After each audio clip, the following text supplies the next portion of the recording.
Now, out of all the Rocky villains, I feel like Tommy Gunn was the most underrated Rocky villain, and here's why. Man, the fact that Rocky gave him Apollo Creed shorts and then he eventually turned on him and went Hollywood, I'm like, man, how would Apollo Creed feel about Rocky giving his shorts away to Tommy Gunn, who eventually turned on him and kept those shorts, right? Now, a lot of people don't talk about this dream fight. Apollo Creed versus Tommy Gunn. I'm like, who would have won that fight? I'm kind of leaning towards Apollo Creed based on Apollo was more experienced, he was more smarter, and he was a better defensive fighter than Tommy Gunn. Tommy Gunn was a home run hitter. But a lot of people don't know that Tommy Gunn, his character, was based on Mike Tyson. A lot of people don't know that. But I feel like Tommy Gunn was the most underrated villain. It's like, I don't know why the Rocky franchise has disrespected Tommy Gunn the past 20-some years in terms of he hasn't been on the last 2 Rocky video games. Why would you put all the villains on there, all except Tommy Gunn? There was 5 Rocky movies in the 80s. Why wouldn't you put Tommy Gunn in the game? It's like, he is a Rocky villain. I don't get that. You see, that's why I feel like Tommy Gunn is the most disrespected Rocky villain, because they don't celebrate him, they don't recognize him, they don't put him in video games, which I have a huge issue with. Drago, Lang, all these villains are in Rocky video games. All of Apollo Creed's son's villains are in a damn game. It's like, how the hell are you gonna put Victor Drago in the game, but not Tommy Gunn? See, I have a huge problem with that.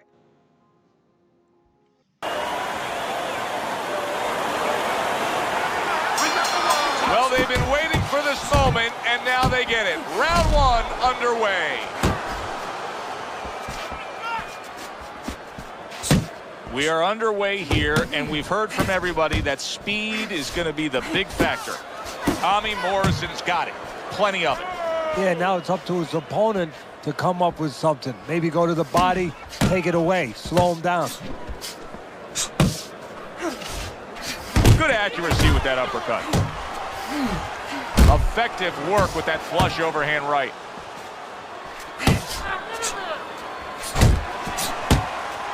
Scores with the uppercut.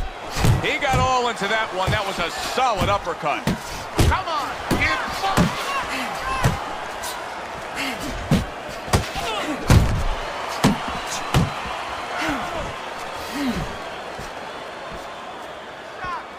reaching the halfway mark of this round.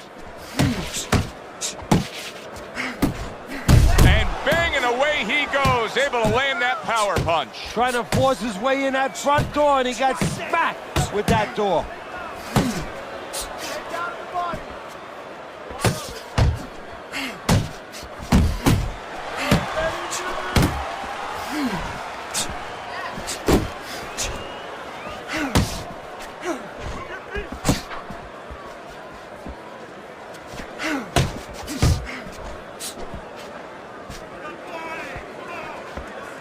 Able to get away from that headshot with the block.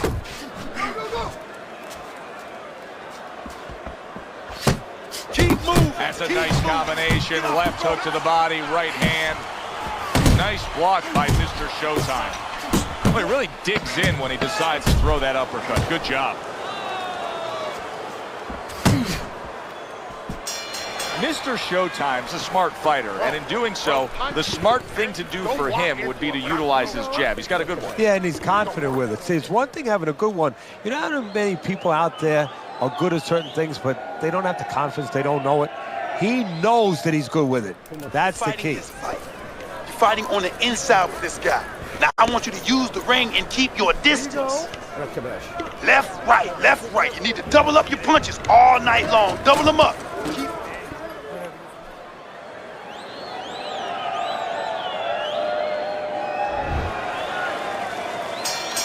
Back underway here to live fight action. Tough fight to score. Very, very even, closely contested bout throughout. Good block by Mr. Showtime. Teddy, there are opportunities that are here for him, aren't there? Yeah, counterpunch opportunities, because he's got an opponent who's walking in a little bit. Now he has a chance to start to chuck something back at him a little. Overhand right can be so effective.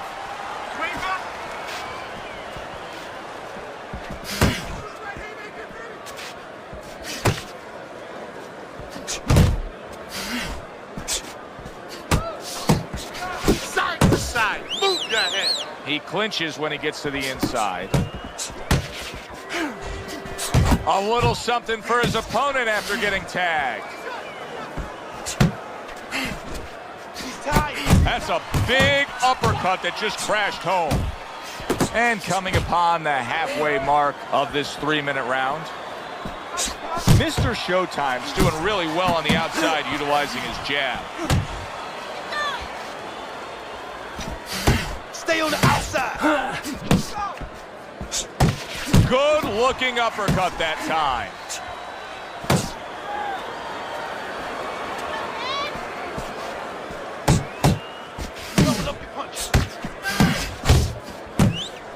See how he targets that hook? Circle. Move, move, move.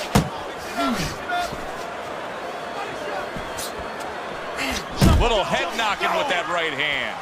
Well, he knew it was a smart strategy to stay on the outside. He probably didn't know it was going to pay off this well, because he's just getting to his guy easily. Oh, yeah, if he was in a casino, I'm telling you, it's all coming up cherries for him. But right now, if his opponent has any shot to hit that jackpot, he needs to move that head, move those feet, get inside. So we've come to the halfway point of what has been a very highly competitive bout. And Teddy, if it stays that way throughout this night, then this is going to be an all-time classic.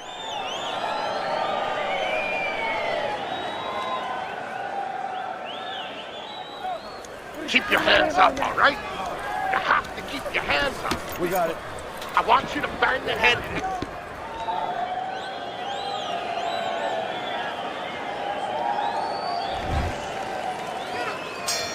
Back to action here in the start of this round, which is just part of what has been a very evenly fought fight. One of those fights that's going to be very hard to score.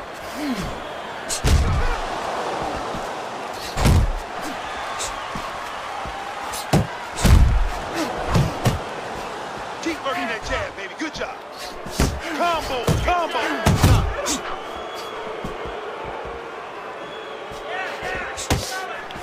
Keep moving. Keep moving. He returns the favor with a right hand of his own.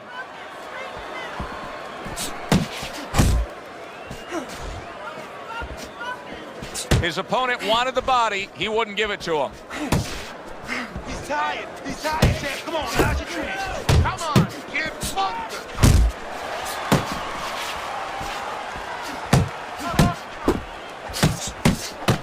it. Coming to the halfway point of this third round, Jump on it. Jump Morrison's on it. Come on, inability kid. to get away from his opponent's left hand is so evident. And it's going to stay that way if he doesn't change something. He needs to move the other direction, away from that punch. Doubling up the jab by Mr. Showtime. Turns over that hook and he does damage upstairs. Move your head. Come on, baby. Move your head. Good job, buddy. Good snapping jab. That's what you need to get inside. Hey, Joe, if you're going to rob a bank, you need a smoke screen so the guards don't see you coming. You want to get inside? Use the jab. Great hook to the head that time. Combination to the head. He got hit, but he sends it right back. Crashes home with a hook.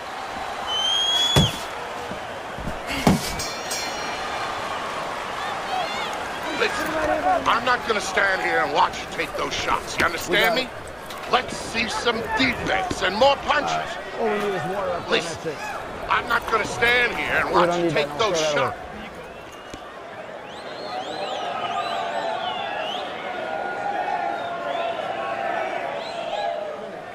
Listen, I don't want to see you against the ropes. As soon as you feel them ropes, move away. Oh, you're looking good, just like in the gym. Keep it up. Keep those hands moving, baby. Keep those hands moving. Here we go with the 4th round. Well-targeted combination by Tommy Morrison. Mr. Showtime's way off the mark. That punch didn't have a chance. Nice work on the right hand by Mr. Showtime.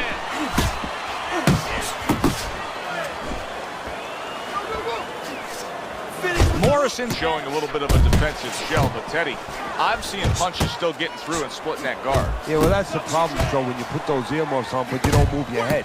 Some of them are going to get through, and just as importantly, you handcuff yourself, so your opponent is going to stay in there a little bit longer, knowing that nothing's coming back right away.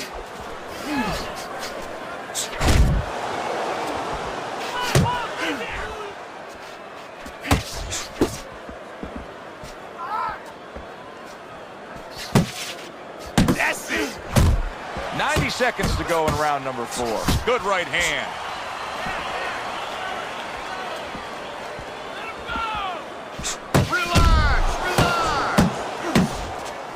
Morrison's movement's really helping him out, avoiding that punch. Smart punch right there. The uppercut worked.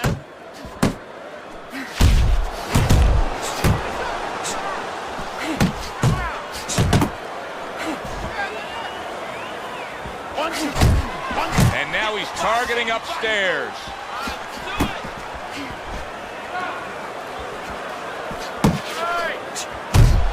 And he just turns that hook up top, and it does damage. Keep moving. Keep moving.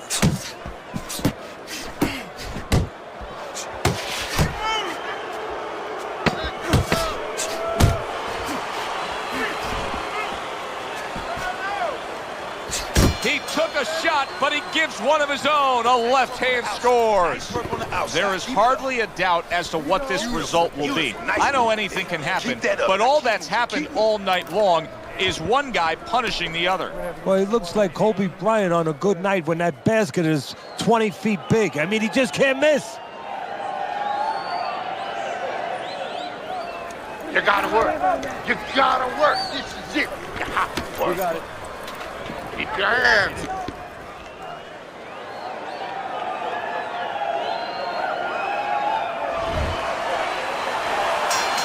We have reached the final round. Round 5 is underway. Keep pushing. And now he's acting like a fighter, coming back with the right hand after getting scored upon. And Mr. Showtime's almost out of it there. He was stunned. Solid. He goes down, and there is still plenty of time remaining in this round.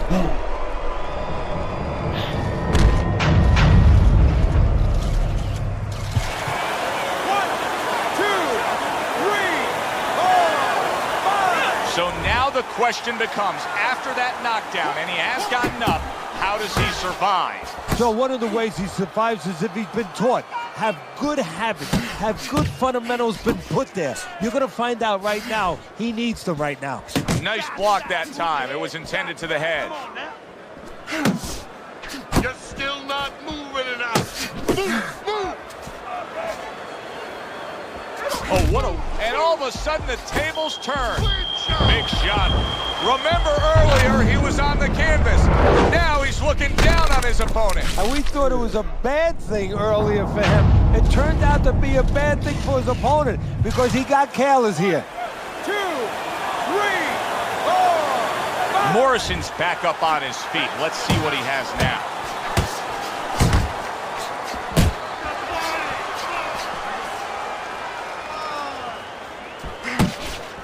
You're not focusing.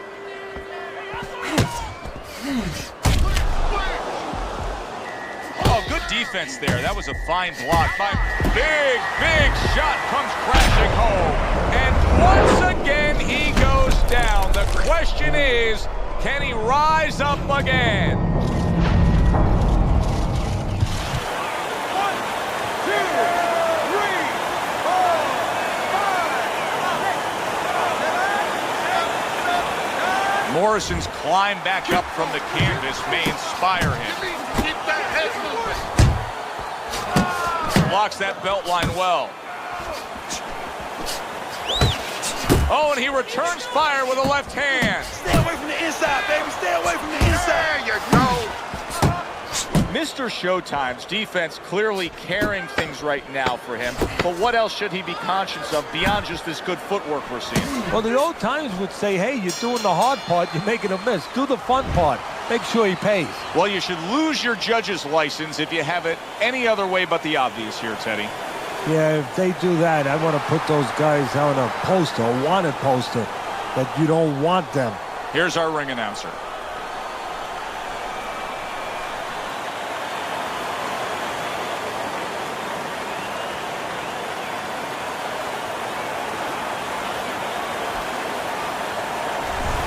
A well-deserved win by Mr. Showtime. Unanimous decision, say the judges. You can have your eyes closed and see that one, or almost closed. It was a good one indeed. And for Teddy Atlas, I'm Joe Tessitore. Thanks for being with us. We'll see you next time at the fight.